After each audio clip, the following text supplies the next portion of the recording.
সীতাকুণ্ডু সীতাকুণ্ডু চন্দ্রনাথ পাহাড় যেমন ভ্রমণ পিয়াসু মানুষের জন্য একটি স্বপ্নের ডেস্টিনেশন, ঠিক তেমনি সনাতনী হিন্দুদের জন্য একটি গুরুত্বপূর্ণ তীর্থস্থান। আজকে আমরা যাব এই সীতাকুণ্ড চন্দ্রনাথ পাহাড়ে। এই পাহাড়ে অবস্থিত যত সুন্দর পার্থিব দর্শনীয় স্থান আছে এবং যতগুলো তীর্থস্থান আছে, এইগুলো ঘুরে ঘুরে তোমাদেরকে এই ভিডিওর মাধ্যমে দেখাবো। সীতাকুণ্ড বাজার থেকে একটি ইজি বাইক ভাড়া নিয়ে আমরা রওনা হলাম চন্দ্রনাথ ধামের উদ্দেশ্যে। কিছুক্ষণ চলতেই আমরা চলে আসলাম চন্দ্রনাথ ধামের মেইন গেটের সামনে। গাইস, আমরা চলে আসলাম এই যে চন্দ্রনাথের মন্দিরের গেটের সামনে। এই যে মন্দিরের গেট, আর এই হচ্ছে এখানে ওঠার সিঁড়ি। এইখান থেকে এই সিঁড়িতে উঠা যাবে না, আর এইটা হলো ট্রেইল। এই ট্রেইল বেয়ে আমরা উঠবো, আর এইটা হলো নামার ট্রেইল, নামার সিঁড়ি। এখন আমরা এই পাশের ট্রেইল ধরে হেঁটে যাচ্ছি, আর এইখানে এসে আমরা অনেকগুলো ছবি তুললাম, ফানি ফানি ছবি তুলেছি, দেখাবো তোমাদেরকে, দেখাবো। খুবই খাড়া ট্রেইল, পাহাড়। হ্যালো গাইস, এই যে চন্দ্রনাথ পাহাড়ের মন্দির, দেখো ওই ঘুরো ঘুরো। ও ওয়াও, ওই যে মাথায় দেখা যাচ্ছে চন্দ্রনাথ পাহাড়ের মন্দির। এই যে অল্প করে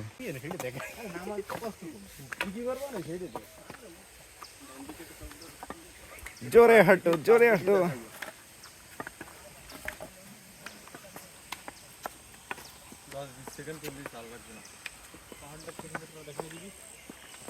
পায়ে জোর থাকতে পাহাড়ে আসো তোমরা সবাই।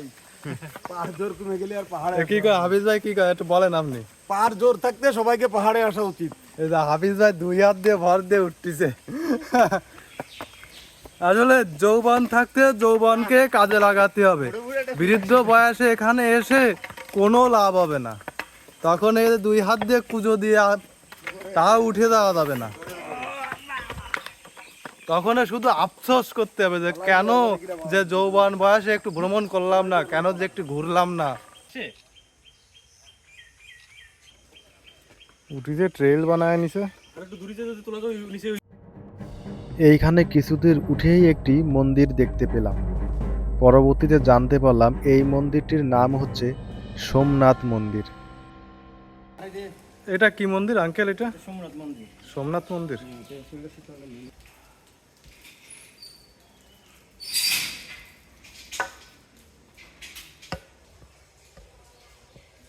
মন্দিরটি দেখেই আবার চলতে শুরু করলাম পাহাড়ের সেই সুউচ্চ চূড়ার উদ্দেশ্যে।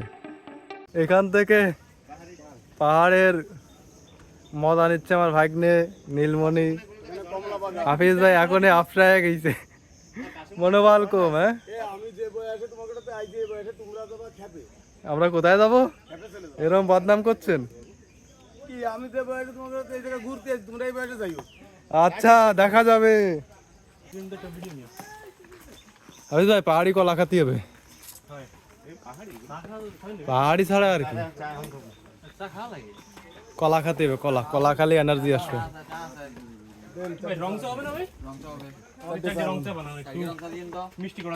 দেখি ভাই, পাহাড়ি কলাই, পাহাড়ি কলা ও পাহাড়ি চা খেয়ে শরীরে যেন নতুন এক উদ্যম নিয়ে আবারও আমরা উঠা শুরু করলাম পাহাড়ের চূড়ার উদ্দেশ্যে। যাও।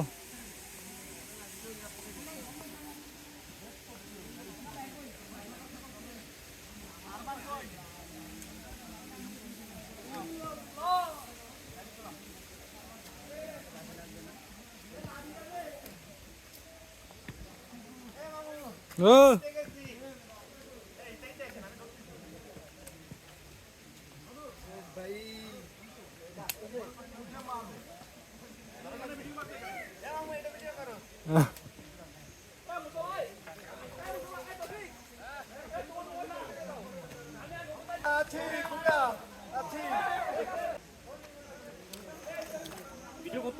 হ্যাঁ,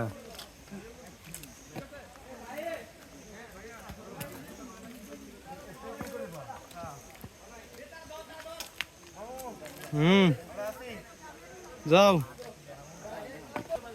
ও কি কাদা!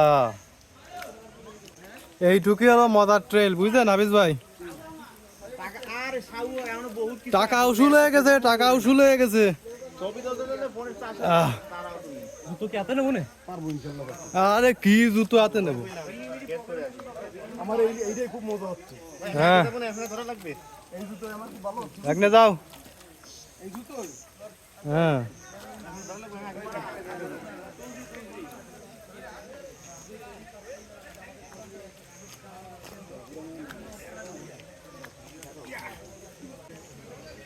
ওরে ভিউ দেখো, সমুদ্র।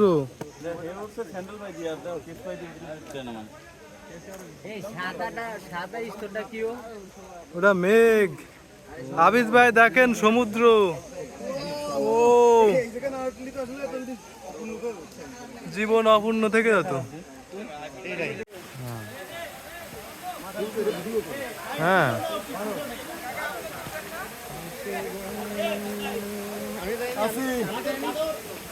টাকা হাফিজ ভাই দাঁড়াও, সামনে কি যাবো না? বাগনে আর বাগনের পোল কেউ ফিরে থাকবে না নে।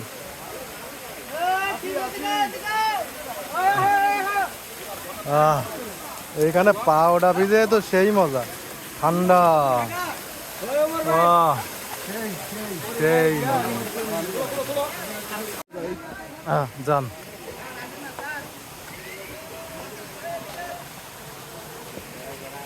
পথ হলো এইটে, রেল হলো এইটে।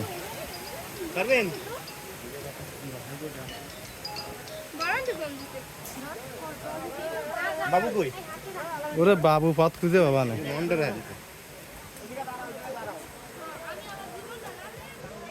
ও সেই স্বাদ। এত ব্যস্ত হইও না।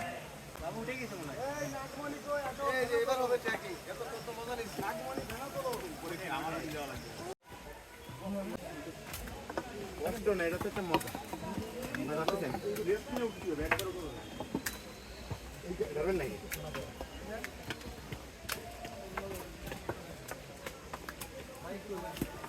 হাফিজ ভাই পারবেন, পারবেন, আসেন।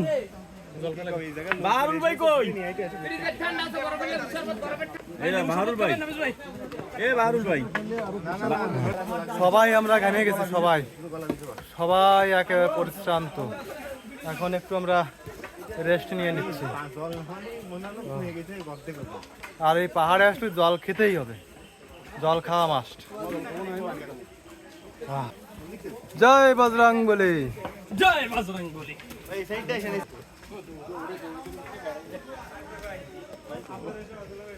ওরে বাবা রে। আমাকে হাফিজ বাইরে ভাগ্নে সুদীপ্ত হাত ধরে নিয়ে যাচ্ছে। আর উপরে কি উঠাই লাগবো?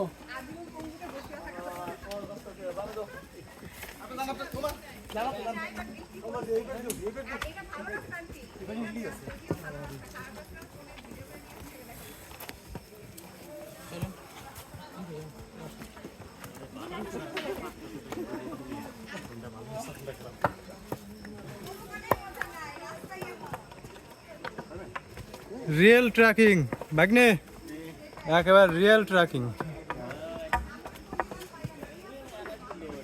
একেবারে ঘেমে ঘুমে সারা শরীর মেখে গেছে, ফুল রিয়েল ট্র্যাকিং।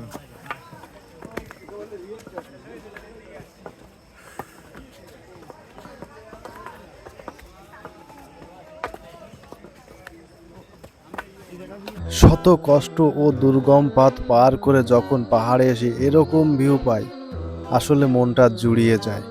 মন জুড়ানোর মতনই পাহাড়, পাহাড়ের রূপ, পাহাড়ের ঝর্ণা, পাহাড়ের সিঁড়ি, আসলে মন জুড়ানোর মতো। আমরা সকল পথ অতিক্রান্ত করে চলে আসি শেষ পর্যন্ত চন্দ্রনাথের প্রথম মন্দিরের কাছে। এটা হলো চন্দ্রনাথের প্রথম মন্দির।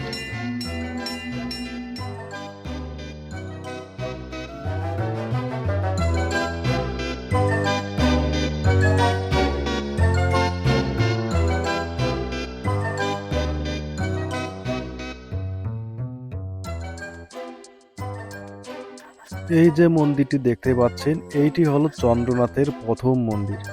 আগে যে মন্দিরটি দেখিয়েছি ওই মন্দিরটি পরে নির্মাণ করা হয়েছে। এইটি খুব পাহাড়ের কাছে হওয়ার কারণে মানুষ এখানে আসতে ভয় পেত, পড়ে যাওয়ার একটা রিস্ক ছিল। এই কারণে পরবর্তীতে ওই পাশে ওই মন্দিরটি করা হয়েছে, কিন্তু ওই মন্দিরটির বয়সও কয়েক শত বছর। আর এই মন্দিরটি এর বয়স যে কত বছর তা সঠিক আমি জানি না, আমি সঠিক তথ্য দিতে পারলাম না।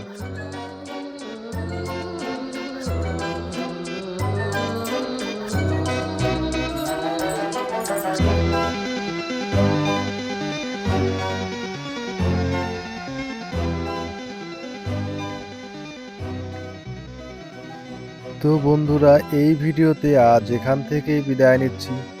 পরবর্তী ভিডিওতে আমি দেখাবো চন্দ্রনাথের সর্বোচ্চ চূড়া এবং চন্দ্রনাথ ধাম এবং সেখান থেকে নিচে নামার পথ ও সুক্তধরা ঝর্ণা। তো বন্ধুরা, পরবর্তী ভিডিও দেখার আমন্ত্রণ জানিয়ে এখান থেকে বিদায় নিচ্ছি। সকলকে ধন্যবাদ।